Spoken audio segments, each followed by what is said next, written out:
What's up guys, I'm back with another video, and today I want to touch base on another lens, and this lens was sent to me by VILTROX. You guys know this lens has been around for a year now, but honestly I really love how the images on this lens was when I saw it on YouTube. I'm not going to be doing a scientific review on this lens, but I do want to talk about how I use this lens and how I think it's a very awesome lens. This lens is a 16mm f1.8 lens. You've seen a lot of videos of this lens. If you want a scientific review, this is not the video for you. But all I have to say is I have so much fun using this lens. To me, is one of the best 16mm I've used so far. The autofocus on this thing is super snappy. You guys know from all the videos, this thing is a beast. If you're doing like real estate, or you're doing these astrophotography, or you're doing events that you need that room, you don't have a lot of room, a 16mm wide angle lens is gonna do that for you. And the fact that it has barely any distortion is just mind boggling.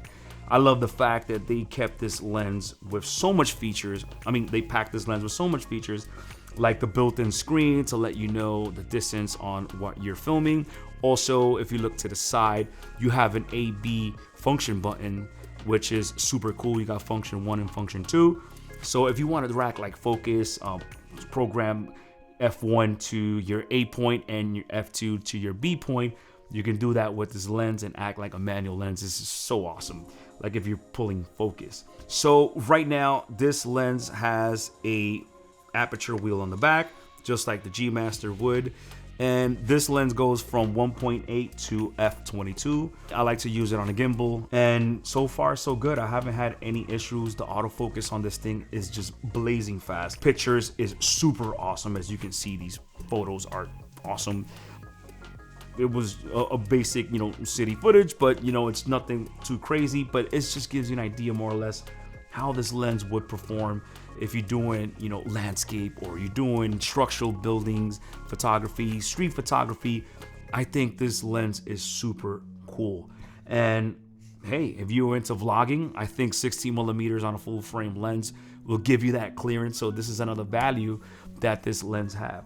So let's remove the cap in the back. As you notice, this red weather gasket indicates that it's weather sealed, which is a super touch to have that.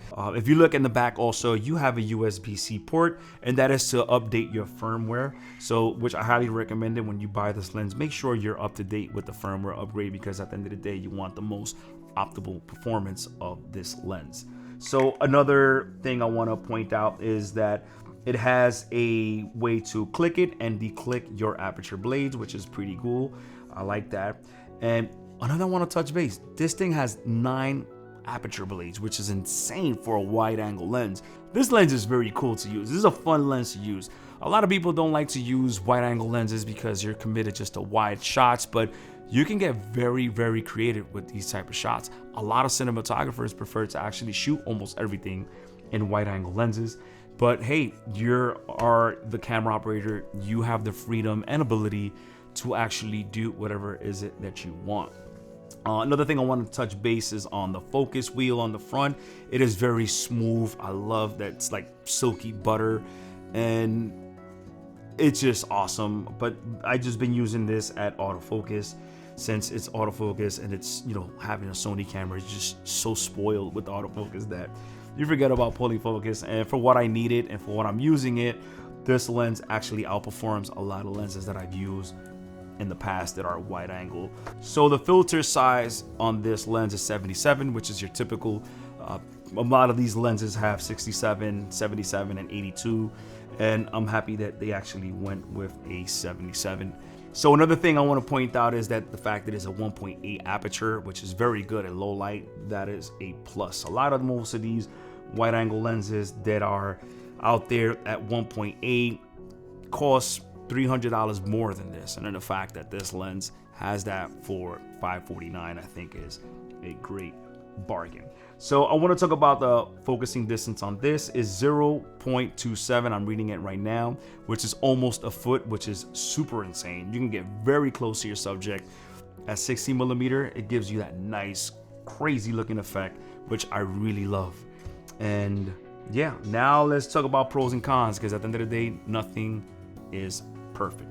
So the pros for me is that it has barely any visible distortion.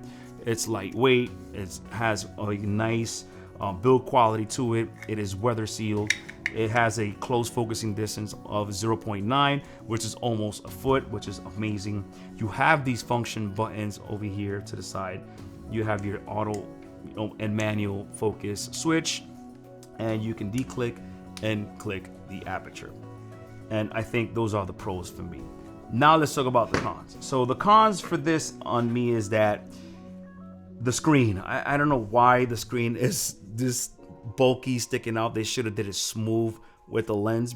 I'm assuming they're trying to be like those old Zeiss type lens, but they should have opted for a rounder look. It's not the prettiest lens in the world, but yeah, I mean, I guess this is the design that they chose, but for me, it's the only thing I can see that, you know, it's bad about the lens. But other than that, I think, guys, this lens is pretty awesome. I've been using it for quite some time, and I really like this lens. So yeah, this is the VILTROX 16mm f1.8, and I really recommend this lens if you're into those type of, you know, real estate or landscaping. I think this lens is actually for you. It's gonna be it for me. I hope you found this video useful, informative, and if you did, go out there, create, and I'm gonna catch you guys in the next video. Peace.